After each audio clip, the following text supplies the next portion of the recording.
Jujurlah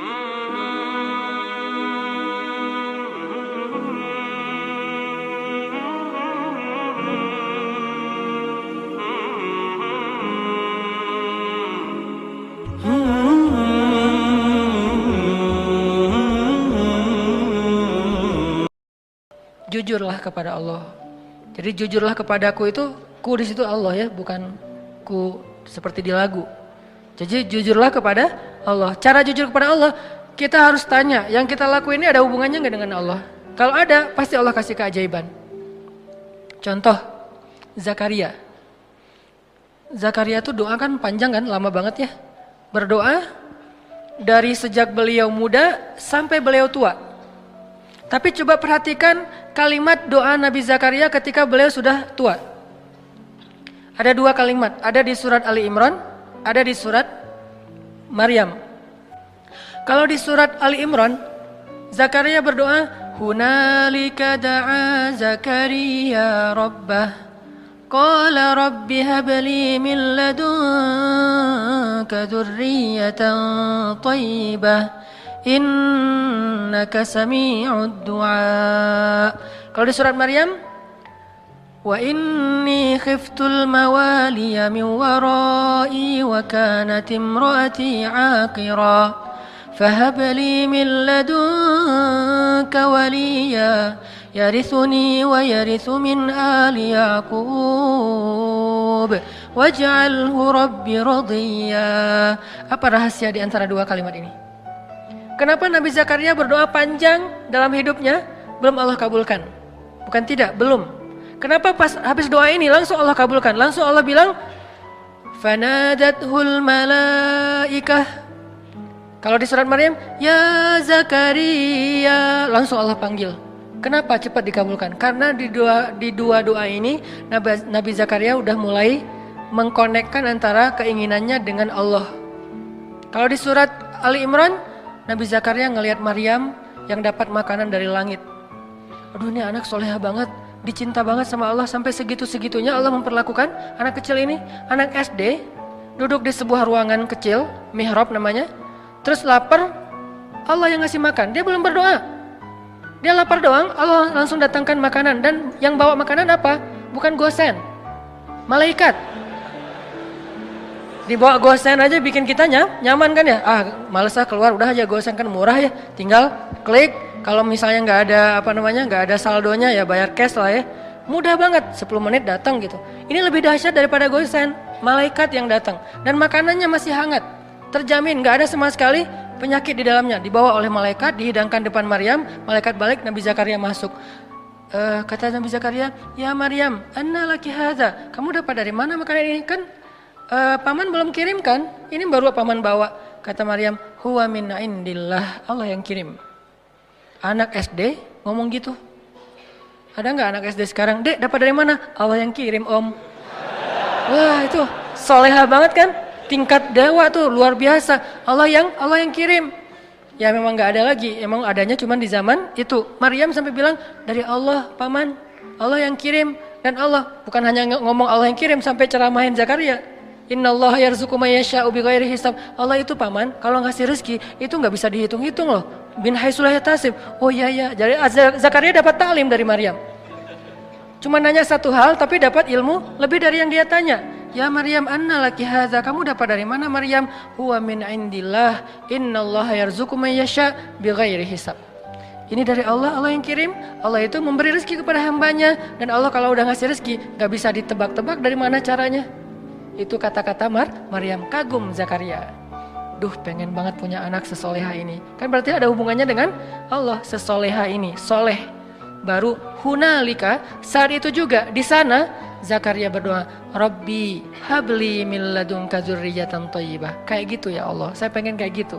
Langsung Allah kirim malaikat, katakan ke Zakaria dia akan punya anak persis kayak Maryam, tapi namanya jenis kelaminnya laki-laki, namanya Yahya. Kalau di surat Maryam, apa doa Zakaria? Wa inni khiftul mawali min warai wa kanat imraati aqira. Ya Allah, dakwah saya nanti siapa yang akan meneruskan kalau saya nggak punya anak? Itu intinya.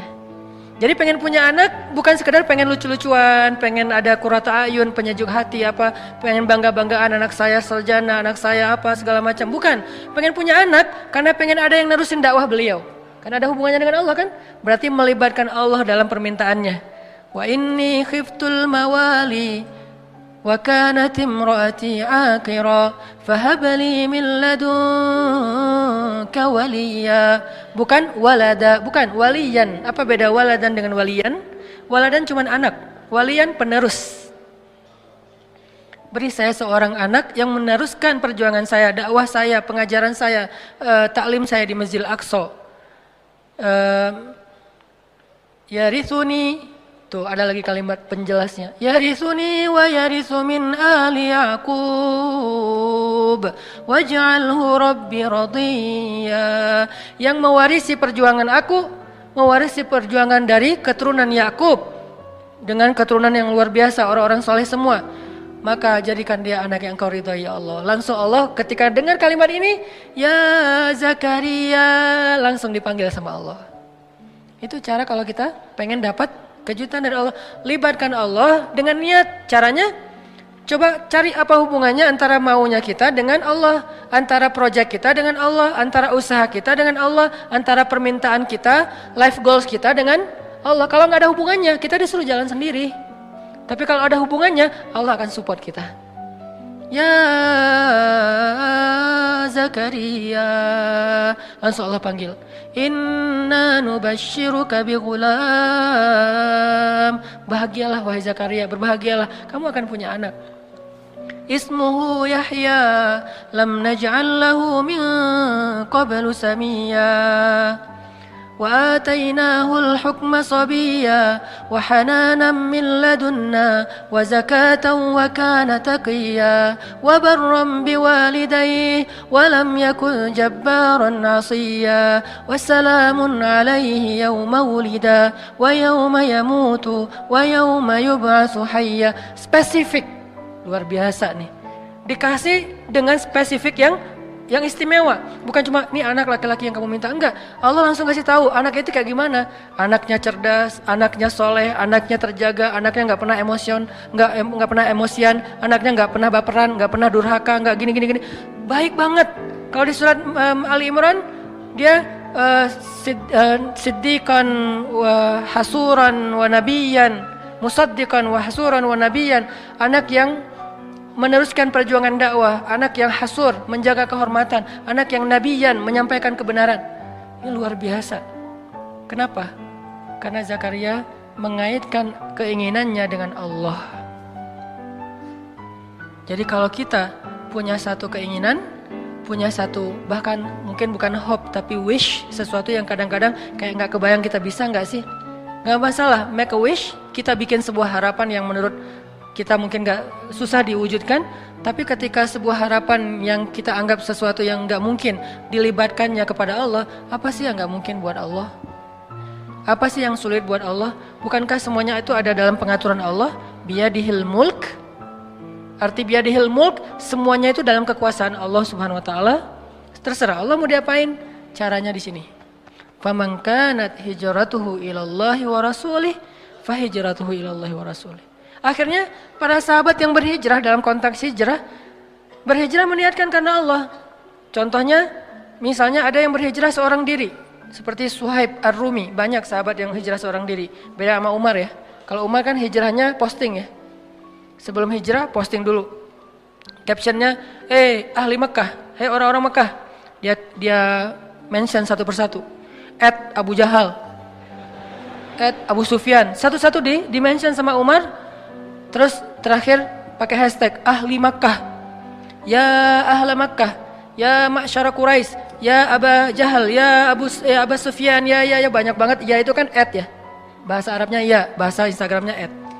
Setelah di-mention satu-satu dia bilang apa? Fa'lamu anni muhajir, ketahuilah kalian gua pengen hijrah. Hijrahnya tuh dikapitalin lagi tuh, gede tulisannya biar orang tahu kalau dia mau hijrah. Terus di bold, saya mau hijrah. Siapa yang pengen istrinya jadi janda, anaknya jadi yatim, tunggu saya di balik bukit itu. Ditunjukin Sherlock bukit mana yang disuruh tungguin. Saking spesifiknya Umar bin Khattab. Nggak ada yang berani nungguin Umar. Tapi pertanyaan saya, ini mungkin pertanyaan penasaran. Kenapa Nabi nggak hijrah bareng Umar aja kalau kayak gitu? Kan hijrah bareng Umar aman banget kan ya? Kata Umar, orang Mekah, gua mau hijrah bareng Rasulullah. Ada yang berani nungguin nggak? Siapa yang mau istrinya jadi janda, anaknya jadi yatim, tunggu kami, saya dan Rasulullah di belakang bukit. Kan aman tuh hijrahnya. Kenapa Nabi nggak hijrah bareng Umar aja sih, biar gampang, nggak ada adegan Surakoh, nggak ada adegan sembunyi dalam gua Thur, nggak ada adegan diikat talinya oleh anaknya Abu Bakar, Asma binti Abu Bakar. Kan nggak ada adegan-adegan yang sulit. Nggak ada adegan Ali harus tidur di tempat tidurnya Nabi. Kenapa? Hijrahnya dikawal sama Umar bareng dengan Hamzah, dua petarung Mekah yang disegani. Nggak ada yang berani sama dua orang ini nih. Di depan Umar, di belakang Hamzah. Siapa yang berani mencegat sebuah karavan manusia yang di depannya Umar, di belakangnya Hamzah? Nggak ada yang berani. Buktinya pas di Mekah mereka lagi demo, kan mereka pernah demo di Mekah. Awal-awal Umar masuk Islam dengan Hamzah kan demo kan. Langsung demonya apa? Demonya dengan keluar dan mengatakan La ilaha illallah Muhammadur Rasulullah, La ilaha illallah Muhammadur Rasulullah, keliling Mekah, keliling Ka'bah.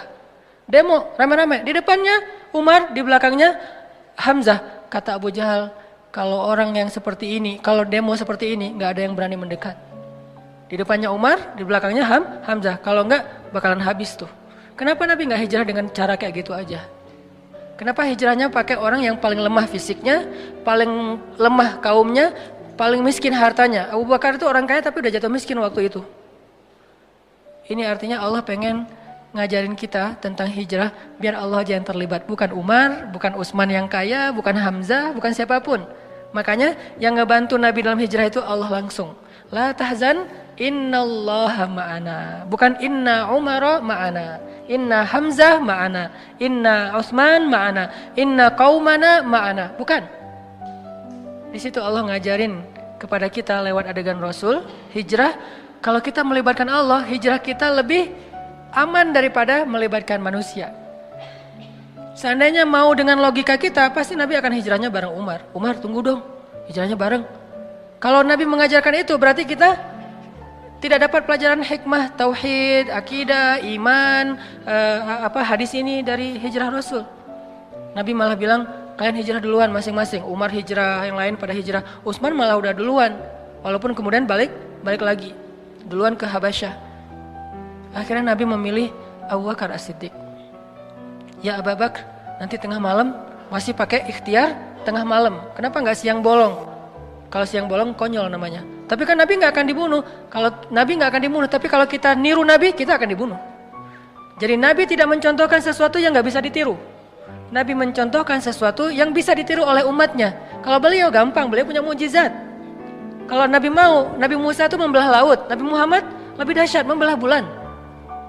Lebih dahsyat daripada Musa. Musa belah laut, Muhammad membelah bulan. Sulaiman menguasai jin, Muhammad mengislamkan jin. Sulaiman jin dikuasai tapi tidak masuk agama Hanif. Ketika Sulaiman wafat, jin kufur lagi gitu kan. Tapi Muhammad mengislamkan jin. Lebih dahsyat, semua mukjizat para nabi terkumpul kepada Rasulullah SAW. Jadi kalau Nabi mau, gak usah pikir strategi lah apa segala macam. Kenapa pengen hijrahnya ke Madinah tapi malah jalannya menjauh dari Madinah ke Gua Thur? Malah sembunyi di sebuah lubang kecil. Kenapa gak terang-terangan aja kayak Umar? Karena kalau Nabi melakukan itu, lalu kita meniru, kita akan mati konyol. Karena kita gak punya mukjizat. Sehingga Nabi mencontohkan sesuatu yang bisa kita tiru sebagai manusia biasa. Beliau nggak egois, gue kan punya mujizat, ngapain sih gentar-gentar takut-takut amat, udah biasa aja kali, ntar Allah juga pasti nolong. Gak mungkin Allah membiarkan nabinya dicelakai oleh musuh-musuhnya. Ya, tapi umatnya. Sehingga Nabi contohkan, kalau saya contohkan ke gini, kasihan umat saya, nanti gak bisa niru. Kalau mereka tiru yang ini, habis mereka. Sehingga saya contohkan sesuatu yang kalau mereka tiru, mereka aman. Caranya berstrategi lah, caranya pakai taktik, caranya bersiasat, dan seterusnya dan seterusnya. Dipilih Abu Bakar. Tapi kalau pakai Umar, nggak ada pelajaran akidah. Makanya Nabi memberi banyak pelajaran dalam hijrah. Hijrah dengan Abu Bakar. Ketika ada masalah, Abu Bakar bilang, ya Rasulullah, kalau mereka ngelihat ke arah kaki mereka, itu kan bukan gua lebih tepatnya, kayak lubang gitu. Nabi dengan Abu Bakar sembunyi di dalamnya, orang-orang pembunuh bayaran, para hunters, dan di antara mereka itu ada legend, yaitu Surakoh. paling legend lah dalam membaca jejak. Dia tuh udah terkenal banget. Nggak mungkin lolos dari Suraqah tuh susah banget. Dia bisa ngelihat jejak onta udah berapa lama, hangat atau udah dingin, ini udah kering atau tidak bekas kakinya onta. Terus di atas onta itu perempuan atau laki-laki, anak kecil atau orang dewasa, meronta-ronta atau normal, sampai tahu sedetail itu Suraqah. Mereka membaca jejak. Kemana arah mereka ketahuan lah.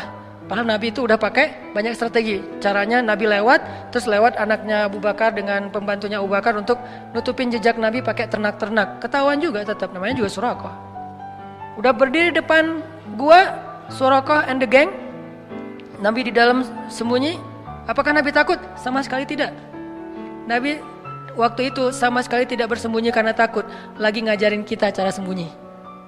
Kalau Nabi mau, Nabi tinggal keluar. Ada apaan sih? Bisa, gampang buat Nabi.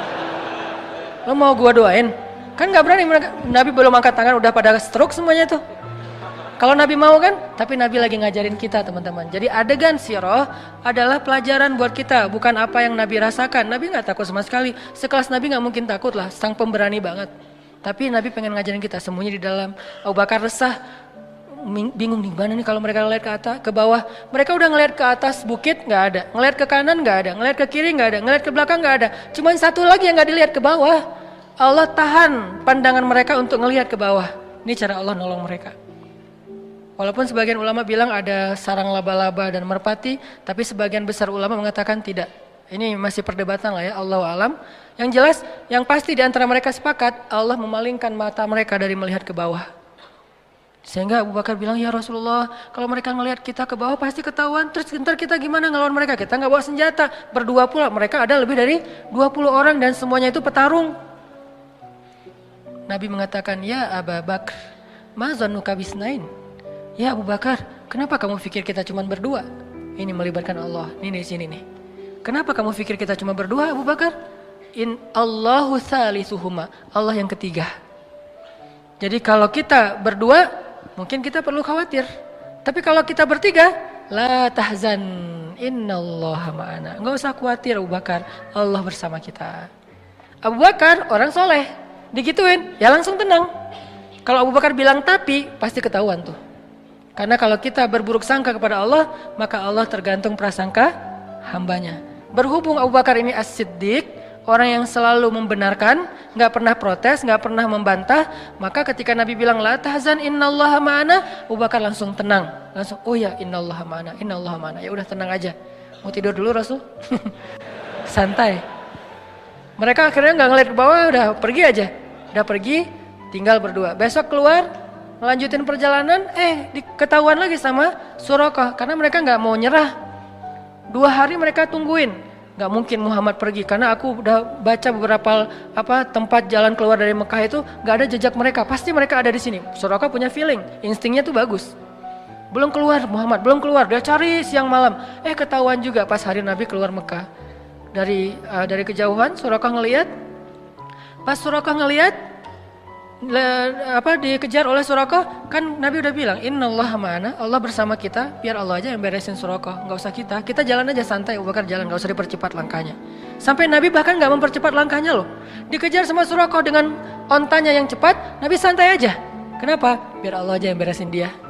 Ternyata Allah punya cara yang lebih indah daripada yang kita bayangin. Kalau kita punya teman yang tangguh kayak Umar bunuh Suraqah gitu kan, Umar pasti akan ngeluarin pedang. Kalau Allah tidak membunuh Suraqah, tidak menaklukkan fisik Suraqah, tapi menaklukkan hati Suraqah.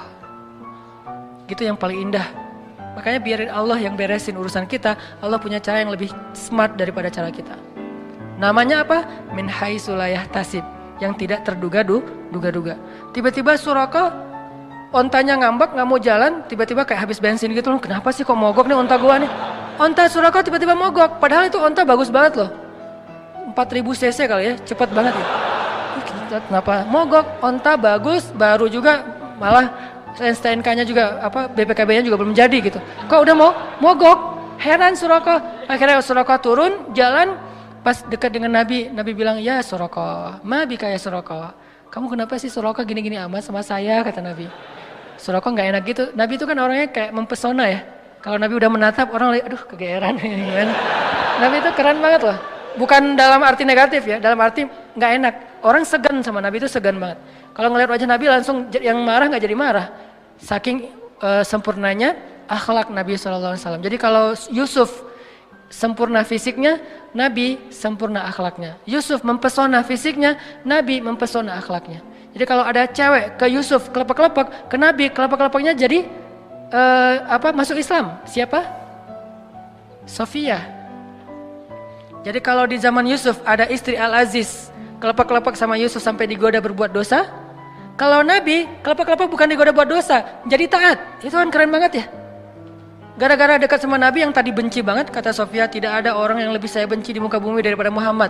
Tiba-tiba setelah beberapa saat Nabi ngomong, terkesima dengan kata-kata Nabi, santun banget, pemilihan diksinya tuh tepat banget, sampai kemudian dia bilang tidak ada orang yang lebih saya cintai di muka dunia daripada Muhammad. Dari benci banget jadi cinta banget. Langsung dia bilang, ya Muhammad, saya pernah mimpiin kamu loh, gitu ngomongnya. Tadi nggak ngomong, diam-diam aja, diam-diam baik. Sekarang saya pernah mimpiin kamu loh katanya. Sampai curhat, saya pernah mimpiin kamu loh. Mimpi gimana? Saya pernah mimpi tiba-tiba di atas kota Madinah ada rembulan, sempurna, bulat, terang, jelas. Lalu jatuh ke pangkuan saya. Itu kan mimpi romantis banget ya. Jatuh ke pangkuan saya dan kata suami saya, itu maksudnya saya nanti akan dinikahi oleh engkau Muhammad. Tapi saya ditampar oleh suami saya. Ya iyalah, lo mimpi gitu cerita ke suami ya pasti masih mending ditampar. Wah ini bahaya nih, selingkuh dalam mimpi. Akhirnya Nabi Muhammad melamar Sofia karena emang Allah sudah memilihkan Sofia untuk Rasulullah. Saking istimewanya Sofia ini, karena orang yang menikahi Rasulullah itu bukan Rasulullah berhasrat ke dia, enggak. Allah yang berhasrat ke dia. Hasrat apa? Hasrat terhadap kesolehannya. Karena Allah cinta kepada Sofia, ya udah kayaknya nggak ada cowok yang pantas buat Sofia selain Muhammad. Cinta kepada Aisyah, nggak ada cowok yang pantas buat Aisyah selain Muhammad. Cinta kepada Ummu Salamah, nggak ada cowok yang lebih pantas buat Ummu Salamah daripada Muhammad. Jadi ini cewek-cewek yang di atas rata-rata yang nggak mungkin nikah kalau nggak dengan Nabi Muhammad, akhirnya dijadikan istri Rasul. Kalau ada yang lain datang nggak level. Buktinya apa? Fatimah juga kayak gitu. Ketika ditawarin ke Abu Bakar, gimana ya gitu. Tawarin kepada Umar juga kata Rasul gimana ya. Tapi pas Ali, Rasul langsung ridho. Kenapa? Levelnya hanya untuk Ali, yang paling ideal Fatimah itu. Begitu juga istri-istri Nabi. Nah artinya apa teman-teman? Surakoh, pas dilihat oleh Nabi, mabik ya Surakoh. Nabi ngomong gitu bukan, Surakoh, oh dasar lu ahli neraka apa segala macam. Enggak, Nabi enggak. Kamu ahli neraka, kamu apa celaka kamu. Enggak, Nabi enggak pernah mengeluarkan kata-kata yang badhi, kata-kata yang rendahan. Nabi bilang, mabik ya Surakoh. Surakoh langsung, jadi tadi pakai pedang terus langsung disarungin, disembunyiin belakang jubah gitu. Terus dengerin, Nabi bilang, ya Surakoh, gimana kalau misalnya kamu memakai mahkota dan jubahnya Kisra. Kisra Raja Persia, kata Surakoh. Ya Raja Persia, mau. Coba. Nabi dalam keadaan lemah, baru diusir dari kampungnya, nawarin baju jubah Raja Persia yang gak mungkin didapatkan kecuali menaklukkan negerinya. Kan ini gak make sense ya. Kayak gak logis gitu kan tawarannya. Abu Jahal kemarin nawarin, siapa yang membawa pulang Muhammad hidup atau mati, gua kasih 100 ekor onta. 1 ekor onta, kalau onta yang dipakai ke luar negeri harganya 200 juta kali 100 berapa puluh M kan. Dan Abu Jahal punya itu, ada ribuan ekor onta yang dia punya karena orang kaya. Surakoh tiba-tiba lupa dengan tawaran Abu Jahal, langsung bilang mau Muhammad, saya pakai pakaian jubahnya Raja Persia yaitu Kisra. Kalau gitu caranya halangilah orang yang pengen mengejar kami. Oke, saya akan halangi. Apalagi Muhammad, apa yang bisa saya lakukan? Perlu saya dampingin? Gak usah, kata Rasulullah. Akhirnya Rasulullah melanjutkan perjalanan. Surakoh kayak tertegun gitu. Loh saya kenapa ya? Kayak habis dihipnotis gitu. Datang nih gengnya Surakoh, mau ngejar Muhammad. Surakoh, barengan, kita pengen share ini nanti onta. Kata Surakoh, teman-teman, saya udah meriksa semua daerah sini dan kalian tahu saya yang paling jago membaca jejak dan onta saya yang 4000 cc, kalian cuma 1500. Artinya paling cepat gitu, saya nggak menemukan Muhammad. Pulanglah cari tempat lain. Mereka kan nggak bisa bantah kalau Surakoh kan senior gitu kan, daripada ntar dikerjain. Akhirnya ya udah balik aja. Nabi bisa selamat hanya berjalan berdua dengan Abu Bakar As-Siddiq. Kenapa? Melibatkan Allah thalithuhuma. Ma zannuka bisnain ya Abu Bakar. Kenapa kamu pikir kita cuma berdua Abu Bakar? Allahu thalithuhuma. Allah yang ketiga. Bisa nggak sih kita dalam hidup tuh bilang ke istri, ma zannuki isnain. Kenapa mama bilang kita cuma berdua, mah? Kan ada Allah yang ketiga di antara kita. Kan itu luar biasa ya. Atau istrinya yang ketika suaminya galau, mulai agak khawatir nih gimana ya, ini gimana ya dalam pekerjaannya. Istrinya bilang, "Pah, ma zannuka bisnain? Allahu salisuhuma." Catat kalimat ini nanti. Ma zannuka bisnain. Gak bisa Ustaz, bahasa Arab susah. Udah bahasa Indonesia aja. Kenapa papa mikir kita cuma berdua, Pak? Kan Allah yang ketiga. Oh iya ya, Allah yang ketiga. Langsung Allah bantu tuh. Tapi kalau papanya bilang, "Tapi mah," nah, berarti ana inda zanni abdi bi. Aku tergantung gimana persangkaan hambaku kepadaku. Libatkan Allah teman-teman. Dalam niat kita, dalam doa kita, dalam harapan kita, dalam pekerjaan kita. Pasti Allah bantu.